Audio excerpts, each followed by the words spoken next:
Hey, what's new and exciting? It's Kevin O'Shaughnessy here, and hope you guys are all staying safe with this COVID-19 bullshit. My sympathies go out to anybody who has come down with it, that's dealing with it right now, or they know somebody who's dealing with it. Sounds like it's pretty serious stuff. So definitely my best wishes, my sincerest best wishes on a speedy recovery. And with that said, let's get into today's lesson. You're stuck at home. Let's play some guitar, right? So tell me if this sounds like you. I was recording a solo recently for a song on an upcoming EP, and I listened back to it, and it kind of sounded a bit amateurish. I was like, why is this the case? And I listened to it a few more times, and I found out two things. One was my vibrato kind of sounded like crap. All right, so I addressed that in a previous video. So if you haven't seen that, you definitely want to go check that out.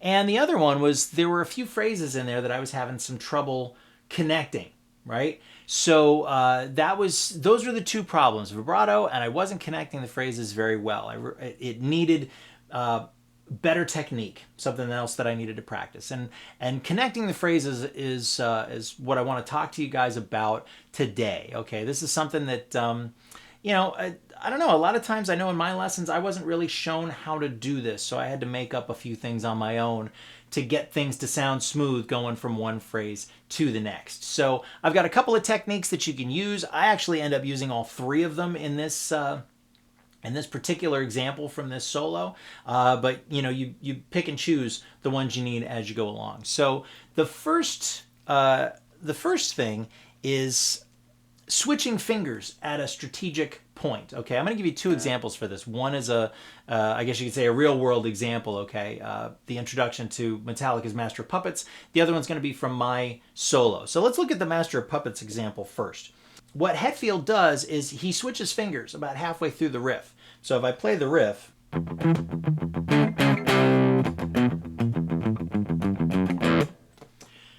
so did you catch that? What happens is he starts with his first finger up here on the 12th fret, and then he plays the notes down. And right here, for the remainder of the riff, he switches to his second finger.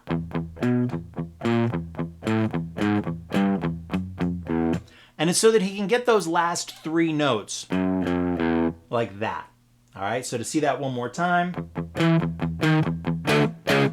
switch. Okay, like that. Now in my example, I had a slightly different problem, right? So this is using that same technique, but in the course of a solo. So the solo starts out, and I do this kind of, bluesy bend thing. And then I do this little arpeggio, and I'm playing a little slow, but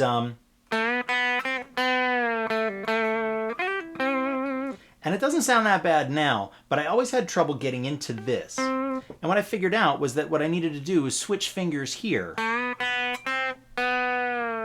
Switch. Now my finger was in the right spot so that when I came up to the new position, I could get the notes nice and smooth without any breaks. Switch. Like so. All right, so you see that. So I'm switching fingers. Now that's one of those things that I did. I had to think about it in advance, right? I was working out the solo. I was composing this solo. So I had to work out that change in advance.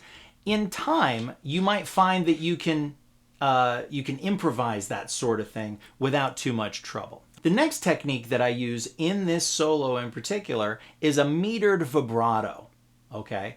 One of the things that makes pro players sound more pro is that not only do they focus on how they start a note, but they also focus on how and when they end a note. You might start on beat 1. Do you end on beat 2? Do you end on the and of 2? Do you end on 3? Is it the and of 3? Does it 4? Does it go all the way to the end of the measure? That end point is very specific. And using a metered vibrato is a great way of being able to time that out and get it right every single time. So the phrase in question sounds like this.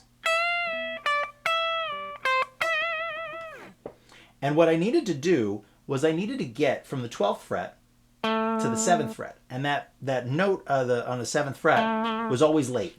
So I took the phrase, there's my metered vibrato. This solo, by the way, is in 6/8, right? So the count goes like this: 4, 5, 6, 1, 2, 3, 4, and 5, and 6. Now, by ending the phrase exactly on 6, it gives me the last 8th note, well, technically the last 16th note. It gives me that last half beat to get down to this next position. Because the next part that's here is a run. So I needed to be able to get down to that run and have time to do it, which is where I also add the third technique, right? So we've covered switching fingers, we've covered metered vibrato, and the last one is to actually use the slide as an artistic expression. Kind of like the metered vibrato, right?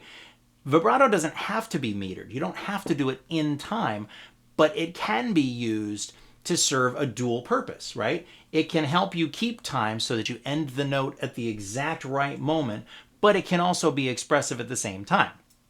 The slide can be the same thing. If you exaggerate the sound of that slide, you can get to the new position and it's a dramatic moment, right? So if I put both of those phrases together, it sounds like this.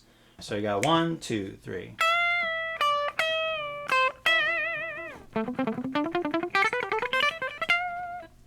See that?